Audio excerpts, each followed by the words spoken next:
بسم اللہ الرحمن الرحیم۔ آج 5ویں رمضان ہے، 5ویں رمضان کی دعا ہمارے ساتھ پڑھ لیں۔ بسم اللہ الرحمن الرحیم، بسم اللہ الرحمن الرحیم، اللہم اجعلنی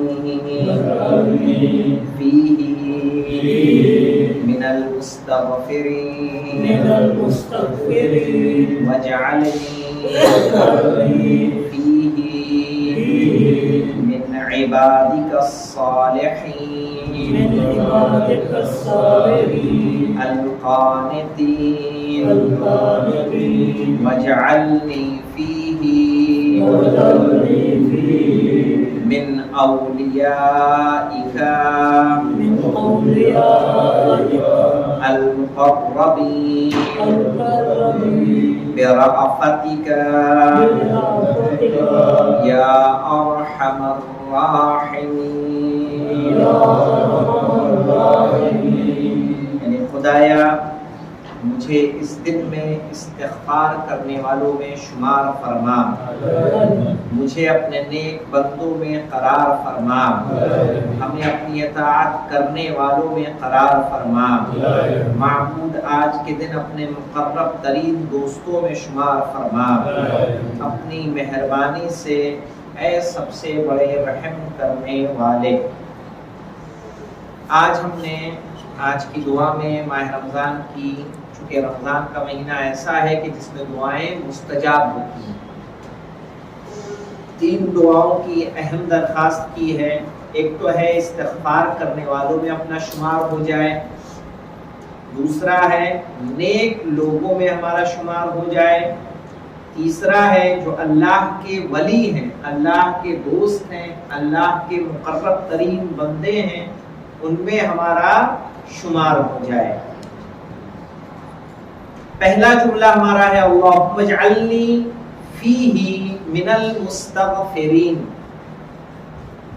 اجعلنی کے معنی ہوتے ہیں مجھے بنا دے، مجھے قرار دے دے، کن میں سے؟ من المستغفرین، ان لوگوں میں سے جو استغفار کرتے ہیں۔ استغفار کا مطلب ہوتا ہے کہ اللہ سے اپنے گناہوں کی بخشش طلب کرنا، اس کو کہتے ہیں استغفار۔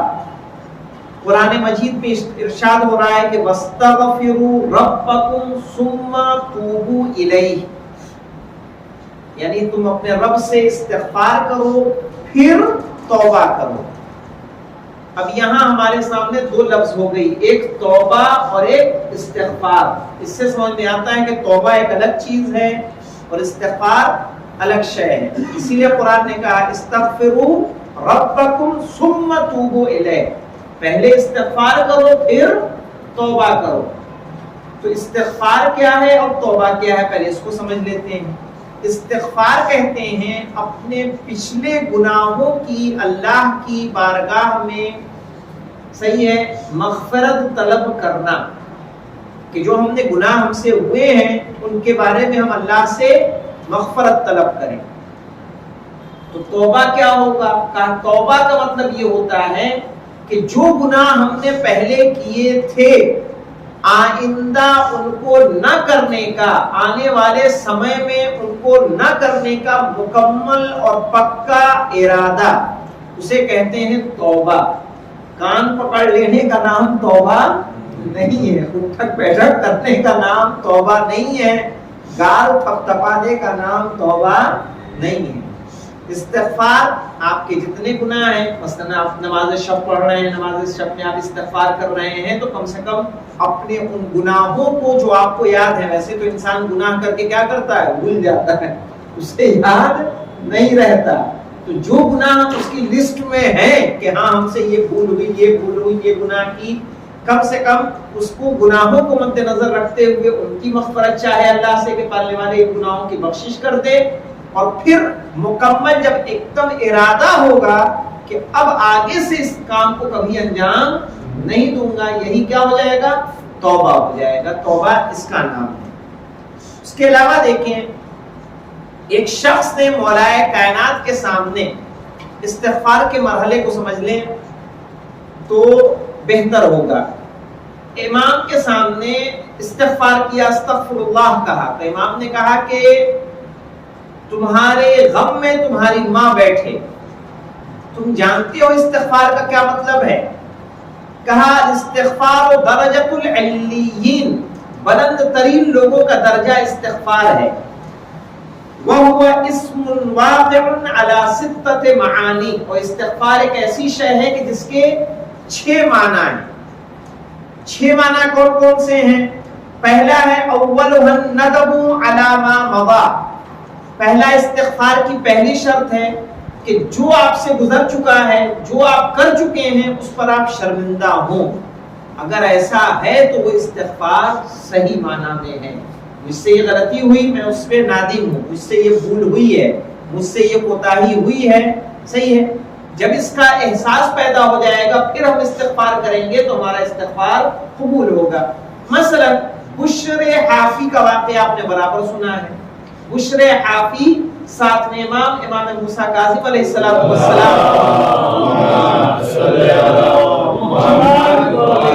ایک راستے سے جا رہے تھے. کیا دیکھا کہ ایک گھر سے گانے بجانے کی آواز آ رہی ہے. تو امام اس جگہ پہ رک گئے اور رک کے اس گھر کی در و دیوار کو دیکھنے لگے. گھر عالیشان تھا، گھر کو بڑے غور سے دیکھنے لگے. اتنے ہی عرصے میں اس گھر کی کنیز باہر نکل کر آئی. باہر نکل کر آئی تو اس نے کہا کہ کیا دیکھ رہے ہو اتنے گھر کو، اتنے غور سے کیا دیکھ رہے ہیں؟ کیا میرے آقا سے کوئی کام ہے؟ کہا نہیں، میں بس دیکھ رہا ہوں اور یہ جاننا چاہتا ہوں، یہ بتاؤ کہ اس گھر کا مالک کون ہے؟ مالک ہے یا آزاد ہے؟ غلام ہے یا آزاد ہے؟ کہا اس گھر کا مالک آزاد ہے. کہا ظاہر ہے اگر آزاد ہے تبھی یہ گانے بجانے کر رہا ہے.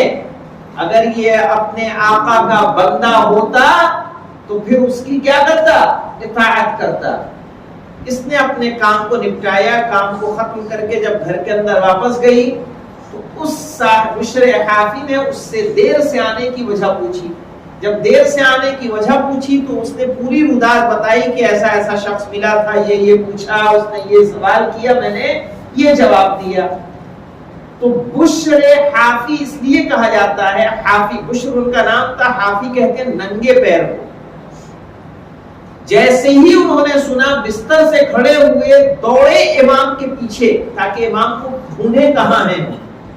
تو چپل تک انہوں نے نہیں پہنی اور دوڑتے ہوئے گئے امام کی خدمت میں پہنچے اور آقا اور امام سے مخاطب ہو کے کہا کہ آقا میں اپنی غلطی کا مجھے احساس ہو گیا ہے، آپ کیا میری توبہ قبول ہو سکتی ہے؟ امام نے ان کے لیے دعا کی اور کہا کہ ہاں تمہاری توبہ قبول ہے.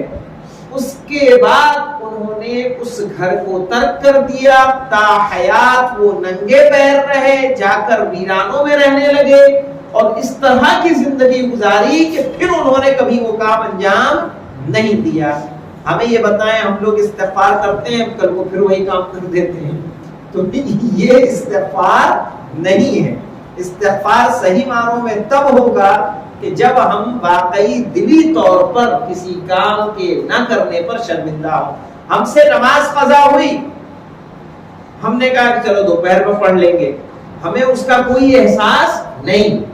تو ظاہر ہے احساس کا نہ ہونا بھی کیا ہے؟ گناہ ہے. کم سے کم ہمیں اس لاپرواہی کا کیا ہونا چاہیے؟ احساس ہونا چاہیے. اس کے علاوہ دیکھیں دوسری شرط ہے والثانی العزم على ترک العود الیہ ابدا. دوسرا یہ ہے کہ کبھی بھی اس کی طرف پلٹ کے نہ آنے کا ارادہ، یعنی اب جو غلطی مجھ سے ہوئی ہے کبھی دوبارہ اس غلطی کو انجام نہیں دوں گا. تیسری شرط ہے اس کی کہ والثالث ان تؤدي الى المخلوقين حقوقهم حتى تلقى الله عز وجل املس ليس عليك طبيعة. کیا مطلب ہے کہ اگر بندگان خدا کا کوئی حق آپ کے اوپر ہے تو اس حق کو آپ کیا کریں؟ ادا کر دیں. صحیح ہے، اللہ کا کوئی حق ہے تو اس کو ادا کر دیں. مثلا ہم نے 2 سال نماز نہیں پڑھی، اس کے بعد ہمیں توفیق ہوئی ہمیں نماز پڑھنے کی، تو اب ہم اگر استغفار کرنا چاہتے ہیں تو نماز کس کا حق ہے؟ اللہ کا حق۔ کتنے طرح کے ہیں؟ دو، حقوق اللہ ہے اور حقوق الناس ہے۔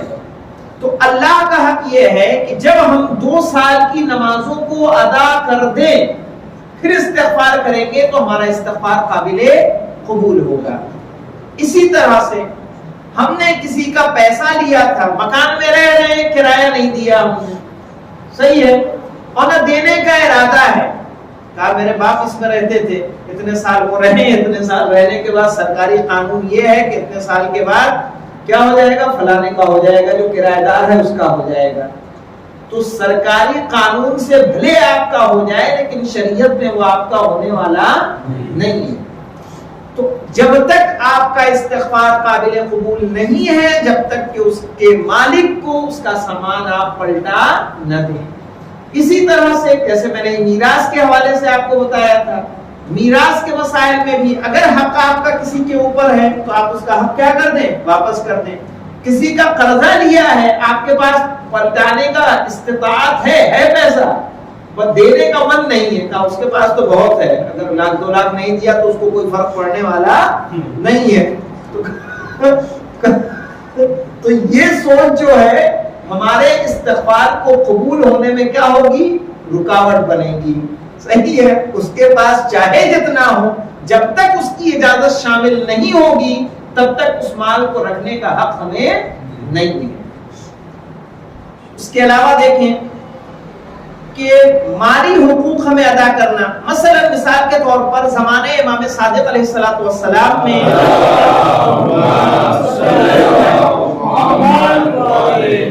علی ابن حمزہ چھٹے امام کے صحابی ہیں، وہ کہتے ہیں کہ ہمارا ایک دوست تھا جو بنی امیہ کی حکومت میں لکھا پڑھی کا یعنی منشی گیری کا کام کرتا تھا۔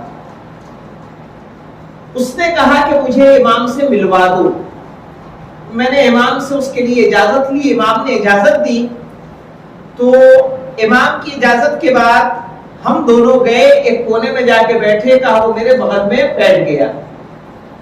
تو اس نے امام نے جب اس سے پوچھا کہ بتاؤ کیا بات ہے، کہا میں بنی امیہ کی حکومت میں بہت سال منشی رہا ہوں اور لکھا پڑھی میں بنا حلال و حرام دیکھے ہوئے میں نے کافی مال جمع کیا ہے، اب مجھے بتائیں کہ میری توبہ کیسے قبول ہو سکتی ہے، کیا کروں میں؟ تو امام نے کہا کہ جتنا مال تمہارے پاس ہے اگر ان کے مالکوں کو جانتے ہو تو ان کے مالک تک وہ مال پہنچاؤ، ورنہ وہ مال تم راہ خدا میں اپنی طرف سے نہیں کہ یہ یاسین حسین کا ہے، نہیں، کہا جن لوگوں کا ہے ان کی جانب سے اس مال کو راہ خدا میں خرچ کر دو، اگر تم ایسا کرو گے تو تمہاری توبہ قبول ہے اور میں تمہارے لیے جنت کا ضامن ہوں۔ تو اس نے اپنی گردن کو جھکا لیا۔ ظاہر ہے آسان کام نہیں ہوتا ہے کہ اپنی زندگی کی کمائی کو راہ خدا میں آپ خرچ کریں، صحیح ہے کہ آپ نے جیسے بھی کمائی ہے۔ تو اس نے گردن کو جھکایا، تھوڑی دیر سوچا، سوچنے کے بعد سر کو اٹھایا اور کہا کہ ٹھیک ہے میں ایسا کرنے کے لیے آمادہ ہوں۔ اس کے بعد وہ گھر گیا، گھر جانے کے بعد جتنا مال اس کے گھر میں تھا حتیٰ کہ لباس تک اس نے راہ خدا میں دے دیا۔ علی ابن حمزہ کہتے ہیں کہ ہم نے اپنے دوستوں سے چندہ کر کے ان کو لباس مہیا کیا۔ ایک وقت مجھے بعد میں پتا چلا کہ وہ کافی بیمار ہیں، تو میں ان کی عیادت کے لیے گیا تو وہ آخری سانس لے رہے تھے۔ انہوں نے کہا کہ جیسا میں نے امام سے وعدہ کیا تھا وہ میں نے اپنے وعدے کو پورا کیا۔ کہا اس کے بعد ان کا انتقال ہو گیا، میں امام کے پاس آیا تو امام نے مجھے دیکھتے ہی کہا کہ میں نے تمہارے دوست سے کیا ہوا وعدہ بھی میں نے پورا کر دیا ہے۔ تو ظاہر ہے اب اگر ہم استغفار کریں، پتا چلا کہ ہم نے بھائی سے لیے تھے پیسے، ہم نے کہا تو بھائی کے ہیں، ہم نے لیے تھے دوست سے، کہا تو یہ تو ہمارے دوست کے ہیں، اس کے پاس تو بہت ہے، نہیں دیا تو کوئی مسئلہ نہیں ہے۔ ظاہر ہے ایک ایک روپے جو اگر اس کو اس کا احساس ہو رہا ہے اس نے آپ کو اجازت نہیں دی ہے تو ظاہر ہے بنا اجازت کے 1 روپے بھی کسی کا خرچ کرنا ہمارے لیے جائز نہیں ہے. تو اور جب وہ امام کے پاس آیا تھا تو امام نے کہا کہ میں ایک عرصے تک بنی امیہ میں یہ خدمت کرتا رہا. کہا ہاں تمہارے ہی جیسوں کی وجہ سے آج ہم پر ظلم ہو رہا ہے. اس لیے کہ کچھ لوگ ایسے ہوتے ہیں کہ جو بنی امیہ میں اپنے روزی روٹی کے چکر میں ان کی حکومت میں شامل ہو گئے. کچھ لوگوں نے روزی روٹی کے چکر میں تلوار میں ان کا ساتھ دے دیا. کچھ لوگ جنگ میدان جنگ میں ہمارے مقابلے میں آ گئے. کہا اسی طرح سے انہوں نے بنی امیہ کو مضبوط کیا ہے. اگر تم جیسے لوگ بنی امیہ کا ساتھ نہ دیں تو بنی امیہ کے پاس کوئی اپنی قوت موجود نہیں ہے. اس کے علاوہ دیکھیں اس کے بعد ایک شرط آتی ہے ہماری چوتھی شرط کہ ضائع کردہ فریضے کو ادا کرنا. یعنی جیسا میں نے کہا کہ اگر آپ کی نماز وغیرہ چھوٹی ہوئی ہے, آپ نے کوئی نافرمانیاں کی ہیں تو ان کو اگر پورا کر دیں گے اس کے بعد استغفار کریں گے تو آپ کا استغفار قابل قبول ہے. پھر ہے کھال ہڈیوں سے چپک جانا, یعنی اتنی ریاضت کرنا کہ حرام مال سے اگر انسان کے جسم پر گوشت بنا ہے تو اتنی محنت کرے, اتنے روزے رکھے کہ وہ گوشت کیا ہو, گل جائے, اس کی چمڑی ہڈی سے مل جائے اور اس کے اوپر نیا گوشت پیدا ہو. ظاہر ہے حرام کھا کھا کے ہم نے جسم بنا لیا ہے. اس کے بعد اگر ہم واجبات کو ادا کر رہے ہیں, مال حرام ایک لقمے کے بارے میں ملتا ہے کہ اگر ایک لقمہ پیٹ میں مال حرام ہوتا ہے تو 40 دن تک نمازیں قبول نہیں ہوتی. ایک لقمہ سوچئے کہ جس کے روز کی عادت ہو گئی ہو, پھر وہ اس کی نماز کہاں قبول ہوگی, اس کی دعا کہاں قبول ہوگی. ظاہر ہے نماز پڑھ رہا ہے, نہ اس کا دل لگ رہا ہے, نہ اس کی دعا قبول ہو رہی ہے. وجہ کیا ہے؟ امام حسین علیہ السلام نے کربلا کے میدان میں یہی بات کہی تھی.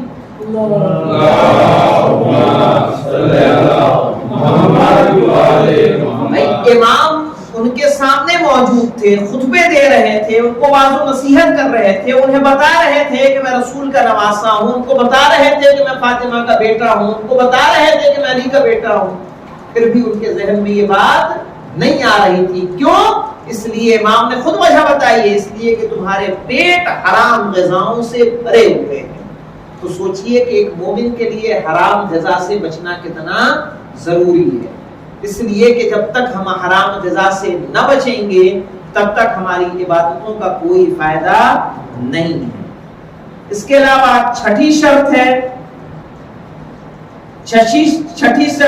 ہے کہ جسم کو ویسے ہی اطاعت کا مزہ چکھاؤ جس طرح سے معصیت سے اسے لطف اندوز کیا ہے. یعنی جتنا مزہ ہم نے گناہ کرنے میں اٹھایا ہے اتنی عبادت کریں کہ ہمارے جسم کو اتنی ہی تکلیف پہنچے. مثلا ہم روزے زیادہ سے زیادہ رکھیں, نمازیں زیادہ سے زیادہ پڑھیں تاکہ ہمارے جسم کو اسی طرح سے ایذا پہنچے کہ جس طرح سے ہم نے ہمارے جسم کو مزے آئے ہیں, لطف لیا ہے. صحیح ہے, ہم نے گانے زیادہ سنے ہیں, ہم نے حرام کام زیادہ کیا ہے تو اتنی ہی قرآن کی تلاوت کو سنے. تو ظاہر ہے تب جا کے اگر انسان استغفار کر رہا ہے. یہ 6 شرطیں سوچئے, ایک تو جو کیا اس پر شرمندہ ہو جائے, آئندہ نہ کرنے کا عزم کرے, کسی کا حق اس کے اوپر ہے چاہے وہ حق اللہ ہو یا حق الناس ہے اس کو وہ ادا کرے. تب یہ سب کام کرنے کے بعد اگر استغفار کر رہا ہے تو اس کا استغفار قابل قبول ہے, پھر اللہ اس کے استغفار کو قبول کرے گا. دوسرا ہے وَاجْعَلْنِي فِيهِ مِنْ عِبَادِكَ الصَّالِحِينَ الْقَانِتِينَ, کہا پھر مجھے اپنے اطاعت گزار بندوں میں شمار فرما. ظاہر ہے جب انسان کب قریب ہوتا ہے کہ ما تقرب متقرب بمثل عبادت اللہ. رسول فرماتے ہیں کہ جب انسان عبادت کرتا ہے تو عبادت میں وہ اللہ کے اتنے ہی قریب ہوتا ہے کہ جتنے قریب وہ کسی اور اوقات میں نہیں ہوتا. سجدے میں جاتا ہے تو سجدے کی حالت میں اللہ بندہ اپنے رب سے بہت زیادہ قریب ہوتا ہے، اسی لیے سجدے میں جا کے دعاؤں کے پڑھنے کی تاکید کی گئی ہے کہ زیادہ سے زیادہ آپ سجدے میں رہیں۔ مولا کائنات فرماتے ہیں العبادت فوز، عبادت ہی کامیابی ہے، اور جو بندہ ہوتا ہے، بندگی اللہ کی بہت بڑی عظمت ہے۔ اسی لیے دیکھیں ہم تشہد میں پہلے رسالت کی گواہی نہیں دیتے، پہلے اللہ کی رسول کی بندگی کی گواہی دیتے ہیں، کہتے ہیں اشہد ان محمدًا عبدہ ورسولہ۔ اس کا مطلب کہ اللہ کا بندہ ہونا کیا ہے؟ ایک عظیم شے ہے۔ جب اللہ جناب رسول خدا کو معراج پر لے کر گیا تھا تو معراج پر لے جانے کے لیے کیا کہا تھا؟ سبحان الذی اسری بعبدہ، برسولہ ہی نہیں کہا، کیا کہا؟ بعبدہ، اپنے بندے کو لے گیا۔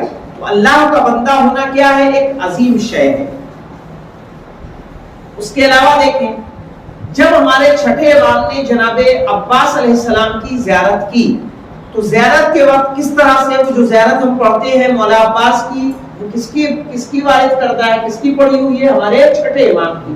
کہا السلام علیک ایھا العبد الصالح، کیا کہا؟ عبد الصالح کہا، اے آپ پر سلام ہو اے اللہ کے نیک بندے۔ صحیح ہے، ہم کہتے ہیں السلام علینا وعلی عباد اللہ الصالحین، عبد عباد کی کیا ہے؟ جمع ہے، پلورل ہے، تو ظاہر ہے اس کی دعا کی جا رہی ہے۔ اور بندگی میں دیکھیں جو عارفان ہوتے ہیں، عارفی الہی ہوتے ہیں، ان کو اللہ کی بندگی پسند ہوتی ہے، اللہ سے دوری ان کے لیے سخت ہوتی ہے۔ اسی لیے مولا کائنات دعائے کویت میں فرما رہے ہیں کہ الہی و سیدی و مولایا و ربی صبرت علی عذابک فکیف اصبر علی فراقک، کہ اے اللہ، اے میرے سردار، اے میرے مولا، اے میرے رب، میں آپ کے عذاب پر تو صبر کر سکتا ہوں لیکن آپ کی جدائی پر صبر نہیں کر سکتا۔ اگر اللہ کی بارگاہ سے دور کر دے گا تو اس دن انسان کے وجود کیا ہے؟ نہ ہونے کے برابر ہے۔ آج شیطان مردود بارگاہ کیوں ہے؟ لعنت اللہ کیوں ہے؟ کیونکہ وہ اللہ کی بارگاہ سے دور ہے۔ تو ظاہر ہے اگر ہم بھی اللہ کی بارگاہ سے دور ہو جائیں گے تو ہمارا حشر بھی وہی ہوگا۔ اس کے علاوہ دیکھیں صلوات پر محمد و آل محمد۔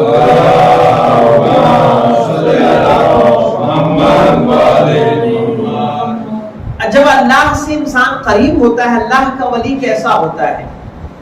جناب سلمان اولیاء اللہ میں سے ہیں، جب ان کو مدائن کا گورنر بنایا گیا تھا تو مدائن میں چوری بہت زیادہ ہوتی تھی، تو انہوں نے اعلان کیا کہ کوئی اب چوری کے لیے نہ نکلے۔